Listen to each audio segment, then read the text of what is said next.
Let me ask you something. Does the following statement sound familiar? Hey guys, no video today, getting caught up or getting rest, and I decided to take some time. You ever signed up to somebody something and heard that and saw that post somewhere? You know what I think they're experiencing? Not really burnout per se. Overcommitment.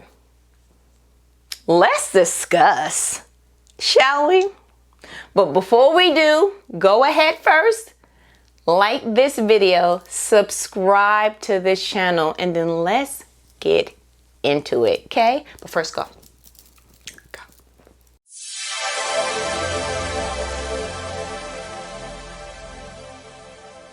Listen, you know we don't gossip about other people's grandbabies. We don't do that, right? Because we are the elite grandbaby society. You understand? But I have noticed something which triggered and prodded me to want to go ahead and talk about it. You know why you don't show up consistently to something? I said it before, but it bears repeating. Because you're not being authentic to yourself. You're looking at someone else's something and going, oh man, that looks great. And then you're trying to go home with your pots and your ingredients and you're trying to chef up something that somebody else made in a customized situation. And then when you taste it, it don't taste the same. Not only that, you get sick. Not only that, you burnt your tongue. Coming for you a little bit, you know, it is what it is. But I came for me. I'm not going to hold you. There are some things that you just need to say, that's not me. There are some things that you just need to go ahead and be like, listen, I love that you love a friend group of like 15 to 25 people minimum. I can't do probably 1.5. Still get the 15, but I need the decimal point between the 1 and the 5. I'm gonna go ahead and tell you. You look at friendships differently. You look at jobs differently. You look at love differently. You look at family differently. You like, as a mother, I'm expecting this from that. As a father, I'm expecting this from him. As a supervisor, I'm expecting that. As a whatever, I'm expecting. And you have all these expectations, and what you're not realizing is you have so much externally that you haven't really properly addressed the expectations that you have for yourself internally. What are the expectations that you have for yourself? And not only that, are the expectations driven from external forces? Because let's not get it twisted. Everything in life has an expectation. Your job has an expectation, what time you're supposed to be there, what time they're supposed to pay you, how often they're supposed to pay you, how much time they're going to allow you to have off. It's all these different things, and that's just with a job.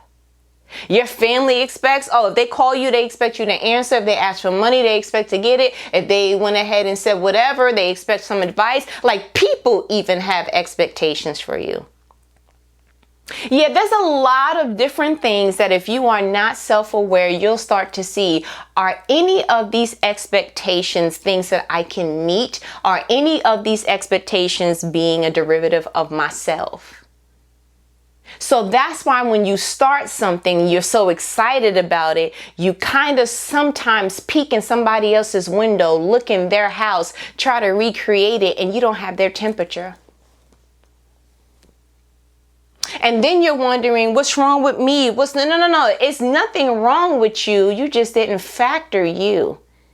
You didn't factor that you are different. You didn't factor that certain things stir you. You didn't factor that certain things bore you. You didn't factor, where were you when you decided to do what you saw them do? Where were you? Did you enter the chat at any time? And that's the question. And most time it is coming from a good place. You see that such and such is up 2, 3 o'clock in the morning doing whatever. You need to be asleep. Yeah, the bags under your eyes are not designer. I'm going to need you to get some shut-eye, okay? Let them be the 2, 3 o'clock. If they want to be the owl grandbaby, let them be that. We don't do that. And you just need to be committed to that. And you need to honor that. And you need to stand in that. I see what they do, but I don't. And then you need to switch it. Don't look at nobody who can't be up 2, 3 o'clock in the morning. If that is you, don't look at them like they slacking. You know why there's a such thing as a night shift? Because somebody one time said, I don't like working in the morning. I do my best work at night. I feel more thriving and alive and blah, blah, blah. And they started something, or they went ahead and contracted with someone. And guess what? They got a shift that works for them. Yeah, there are certain jobs that certain people could be. I tell the phlebotomist, the grandbaby that takes the blood from you when you go to the doctor's office, I said, I don't know how you do this all day. There will be a trash can specifically for me, because in between people, I would be like, it would just be too much for me. Who's doing that every day? This is not part-time. I don't care if they gave me a contract that said $2 trillion, I would be like, how? And I'm dehydrated and I got to drink Pedialyte all day because the vomit thereof is ridiculous. You understand? But overcommitting made me look back at Luke 8 and seeing something it's amazing to me how when you're in a season, God will literally show you what you need to see at that time. Because let me tell you something, she read this before. You understand? She read it before, but saw it different now. Let's read. That's what we're doing. You ain't got to read it. I got it here. I read from the NLT version. Just listen along. Okay, great? Okay, verse 1. Soon afterward, Jesus began a tour of the nearby towns and villages, preaching and announcing the good news about the kingdom of God. He took his 12 disciples with him, along with some women who had been cured of evil spirits and diseases. Among them were Mary Magdalene, from whom he had cast out 7 demons, Joanna, the wife of Chuza, Herod's business manager, Susanna, and many others were contributing from their own resources to support Jesus and his disciples.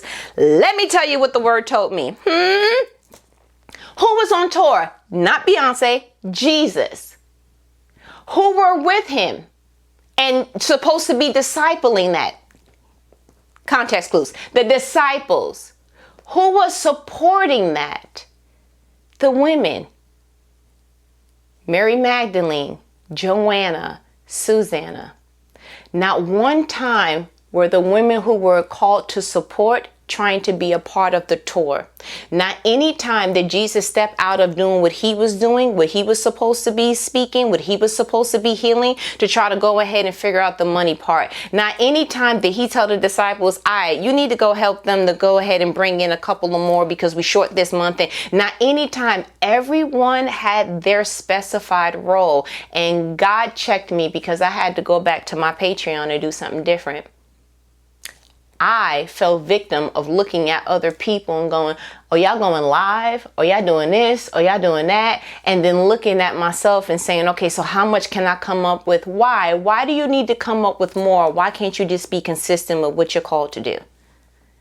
And so that's my challenge for both me and you.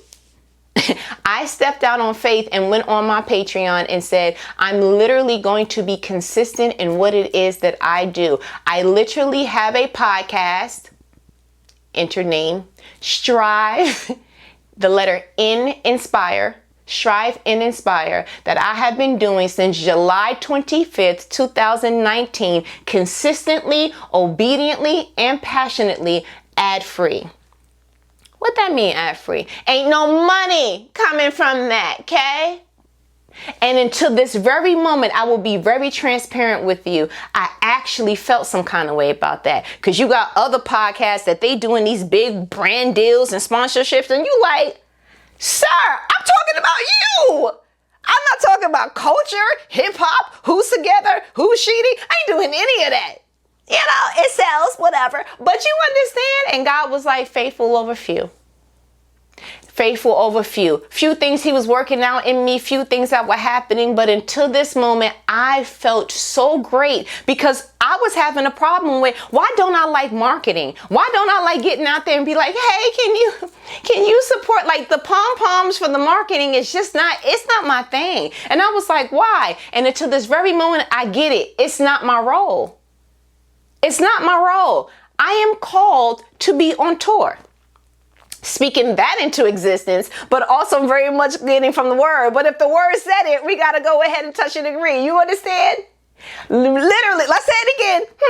Because we're two or more gathered, there you are in the midst. Okay, guys. So listen, very much on tour, doing the ministry of the Lord. And I'm supposed to be making disciples the way that he said, which means I'm speaking into people, I'm strengthening people, I'm telling them about the love of God, the things that he wants them to know. I'm doing exactly that. And then I'm supposed to leave room for the supporters, for the Mary Magdalenes, for the Joannas, for the Susanna. I'm supposed to leave room. So in that case, I'm giving room. There are links. Created to Multiply has a Cash App. It's a business situation, but it's a Cash App. And then my Patreon. I literally based it on 3 different tiers on how people want to commit to supporting the vision.